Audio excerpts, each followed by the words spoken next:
Indonesia sampai ke Australia. Ke sana itu nggak masuk perbatasan Madagaskar situ. Jadi perdagangannya sangat dikenal itu saat itu di Makassar. Karena abad ke-16 itu pusat rempah-rempah dunia ada di Portugis. Yang ada di Lisboa, pelabuhan Lisboa, Lisabon.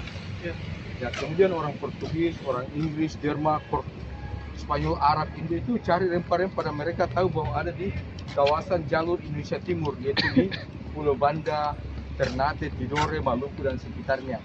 Dan untuk menuju ke timur, Makassar ini menjadi kota perdagangannya, kota transitnya. Ya, karena itulah Makassar pernah diganti nama menjadi kota ujung pandang. Ya, tahun 1971 itu sampai 1999 itu nama Makassar jadi ujung pandang. Ya, namun tahun 99 dikembalikan kembali menjadi Makassar. Nah, sebelah kiri namanya Bastion Bacan. Bastionnya itu berasal dari kata bastion atau small castle atau benteng yang kecil mencolok keluar.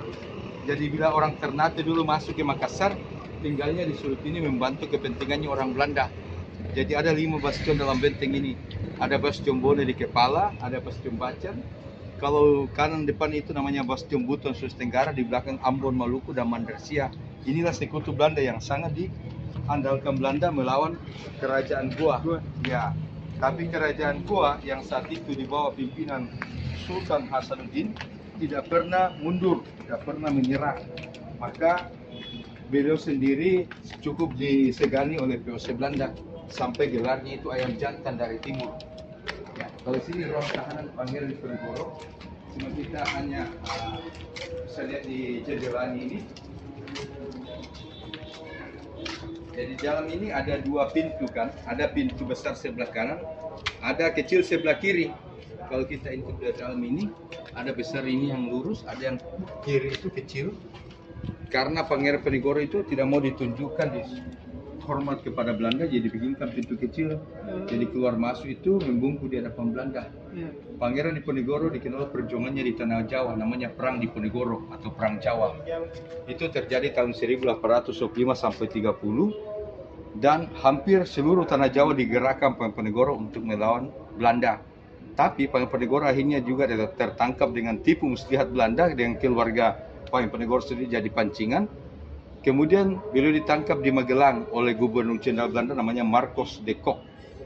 Kemudian Pangeran Diponegoro dibawa ke Sulawesi Utara, Manado, sampai 1834 dibawa kembali ke kota Makassar dan beliau diasingkan di Makassar sampai beliau meninggal. Makanya ada makamnya di belakang pasar sentral Makassar, namanya Jalan Pangeran Diponegoro. Jadi yang jaga itu keturunan langsung yang kelima. Jadi tempat ini adalah salah satu ruang tahanan istimewa. Karena apa? Pangeran Diponegoro itu seorang pangeran yang sangat juga dihargai VOC Belanda. Jadi tidak diperlakukan sebagaimana layaknya tahanan-tahanan biasa. Jadi beliau itu tetap ditawan tapi dalam perlindungan dan pengawasan VOC Belanda. Bahkan cerita yang berkembang sewaktu-waktu sekalipun beliau ditahan di tempat ini, terkadang Pangeran Diponegoro itu ada di sudut kota Makassar karena kesaktian ilmu yang beliau miliki. Maka itu namanya cukup besar di Indonesia. Ya, baik, kita lanjut sini.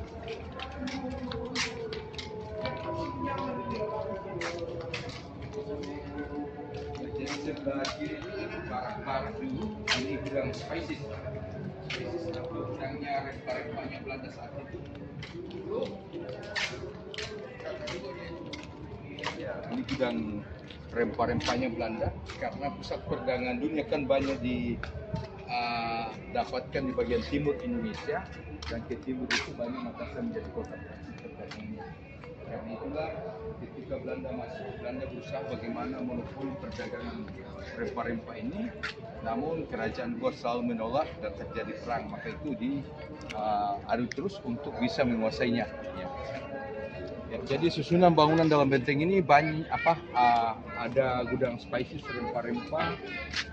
Ya, ada juga semacam minimarketnya orang Belanda, ada perpustakaannya, kemudian ada perkantorannya. Jadi segala fasilitasnya Belanda itu dibangun